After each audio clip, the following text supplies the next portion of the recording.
Look at the news today: Gaza, the West Bank, a conflict that seems endless, impossibly complex, a constant headline. But what if I told you the true roots of this struggle don't lie in the 21st century or even the 20th, but over 100 years ago, in the muddy, bloody battlefields of World War I? The decisions made in distant European capitals far from the trenches still reverberate in the deserts of the Middle East. This isn't just history, it's the blueprint for today's headlines. We're going to uncover how the collapse of a centuries-old empire and the subsequent, often betraying actions of global powers directly laid the groundwork for the Israeli-Palestinian conflict and the entire modern Middle East. This isn't about blame, but about finally understanding the intricate causal links that continue to define our present. Before the Great War exploded, the Middle East had largely been under the dominion of the Ottoman Empire, but by 1914, it was no longer the mighty power that once threatened Vienna. For centuries, it had been the sick man of Europe, bleeding territory like Hungary, Greece, Romania and Serbia. Economically, European powers had bypassed its controlled land routes, starving it of revenue, piling up massive debt. Internally, reform efforts and even revolutions, like the Young Turk Revolution in 1908, only served to further destabilize it. The stage was set, a massive power vacuum, beckoning European interference, and crucially, an environment ripe for new nationalisms to emerge. And what a diverse empire it was, a complex tapestry of ethnicities and religions. Predominantly Sunni Muslim, yes, but with substantial populations of Eastern Christians, Armenians, Greek Orthodox and significant Jewish communities. The 1914 census, though imperfect, clearly shows this vibrant mosaic across cities like Diyarbakir, Erzurum and Jerusalem. This was a rich, populated and diverse landscape that, tragically, would be largely ignored by the mapmakers in Europe. Within this weakening empire, two powerful, competing nationalist movements gained momentum. First, Arab nationalism. This secular ideology emerged in the early 20th century, a direct reaction to the Ottoman Empire's centralizing Turkification policies.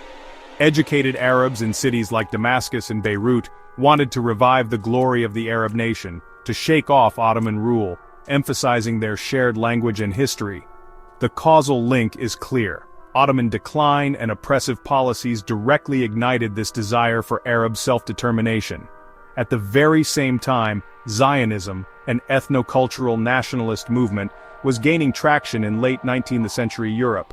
Driven by virulent anti-Semitism, epitomized by events like the Dreyfus Affair, figures like Theodor Herzl championed the idea of establishing a Jewish homeland in Palestine. This spurred waves of Jewish immigration, often with the aim of creating exclusively European Jewish agricultural communities, sometimes leading to the purchase of private lands and the exclusion of Arab labor. And here's the critical point. These two burgeoning nationalisms, Arab and Zionist, were both seeking self-determination and a homeland, crucially, on the very same geographical territory, Palestine. This wasn't merely two movements existing in parallel, it was two powerful forces with fundamentally conflicting territorial claims. Even without external intervention, this shared claim created an almost inevitable source of future conflict. World War I didn't create this inherent tension, but it provided the geopolitical context and external actors that would dramatically exacerbate it. And European powers, especially Britain, were not passive observers. They actively engaged with, arguably, manipulated these sentiments for their own strategic gains against the weakening Ottomans. Arab nationalism received significant intellectual and military support from the British Empire, while Zionism found a powerful patron in Britain, culminating in the infamous Balfour Declaration. This instrumentalization of local aspirations for imperial benefit directly contributed to the subsequent entanglements and betrayals, sowing seeds of conflict that would stretch far beyond mere local disputes. World War I dramatically accelerated the Ottoman Empire's demise. Its alliance with Germany and Austria-Hungary put it squarely against the Allied powers. For Britain, the stakes were incredibly high, securing the Dardanelles Strait for access to Russia, and more importantly, protecting the Suez Canal, its vital link to a vast overseas empire and its Persian oil supply. In pursuit of these objectives, Britain embarked on a series of diplomatic maneuvers that would later prove to be deeply contradictory and devastating. First, the Hussein-McMahon Correspondence, 1915 to 1916. This was a series of 10 letters exchanged between Sharif Hussein of Mecca, a prominent Arab leader, and Sir Henry McMahon, the British High Commissioner in Egypt.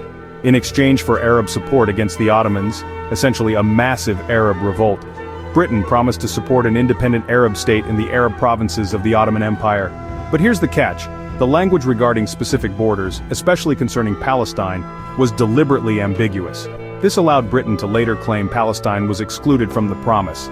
Just as the ink was drying on those promises, Britain was secretly drawing up another agreement, the Sykes-Picot Agreement of 1916. Britain carved out areas like modern-day Jordan and southern Iraq, while France claimed northern Iraq, Syria, and Lebanon. Palestine was designated for international administration. This agreement explicitly ignored the aspirations of both the local Arab and Jewish populations. They drew artificial borders on maps in European capitals, based purely on colonial interests. And then, in 1917, came the Balfour Declaration. This was a public pledge by British Foreign Secretary Arthur Balfour stating that His Majesty's government envisages favorably the establishment in Palestine of a national home for the Jewish people. The vague term national home rather than state was a deliberate diplomatic maneuver. Yet, privately, key British figures intended it to mean an eventual Jewish state. The simultaneous and contradictory nature of these three agreements reveals a British approach of making simultaneous, often contradictory pledges. This opportunistic, short-sighted diplomacy, while effective for winning the war, created an inherently unstable and conflict-prone foundation for the post-war Middle East. The dramatic revelation of the secret Sykes-Picot Agreement in November 1917 following the Russian Revolution caused immense embarrassment for Britain and France. Following World War I, the League of Nations established a mandate system, which in practice was little more than a thinly veiled form of colonialism. Britain was granted the mandate for Palestine with a task that was, by its very nature, contradictory. Prepare the territory for independence while simultaneously implementing the Balfour Declaration. In 1921, Britain further divided its mandate, creating the Emirate of Transjordan east of the Jordan River, and the Palestine Mandate to the west. This British commitment to both a Jewish national home and respecting non-Jewish rights proved to be an impossible balancing act. This created a zero-sum game where any action favoring one side was perceived as a betrayal by the other, leading to an escalating cycle of violence rather than stability. The Mandate period saw successive waves of Jewish immigration, the Aliyah. This demographic shift was accompanied by significant land purchases by Jewish organizations. The timeline of this period is a tragic escalation. 1920, Jerusalem riots break out. 1921, Jaffa riots, fueling perceptions of British favoritism. 1928-29, clashes over the Wailing Wall escalate into widespread communal violence, including the horrific Hebron massacre. 1936-39, the major Arab revolt erupts, a widespread uprising against British rule and increasing Jewish influence. Attacks on British installations and Jewish settlements. Britain suppressed this revolt with significant force, deploying troops and utilizing Jewish auxiliaries. They killed, imprisoned, or exiled Arab leaders. This approach inadvertently strengthened the military capabilities and organizational structures of Zionist militias, as Britain armed and trained some of these groups. Following the Arab Revolt, Britain tried a new approach. The 1939 White Paper limited future Jewish immigration and land purchases, intended to appease Palestinian Arabs. But for Zionists, this was a profound betrayal, especially with the looming horrors of the Holocaust in Europe dramatically increasing the urgency for a Jewish homeland. This intensified Jewish insurgency, with Zionist militias targeting British infrastructure and immigration control. The infamous kidnapping and hanging of 2 British sergeants in 1947 even led to anti-Jewish rioting in Britain itself. By 1947, the British Mandate had become too costly, complicated, and bloody for an economically exhausted Britain. Recognizing the intractability, Britain finally decided to hand the problem over to the newly formed United Nations. Britain's decision marked the end of a tumultuous era of direct imperial control. In November 1947, the UN proposed a partition plan, dividing Palestine into separate Arab and Jewish states, with Jerusalem as an internationally administered zone. Zionist leaders accepted. Arab leaders largely rejected it, viewing it as an infringement on their right to self-determination.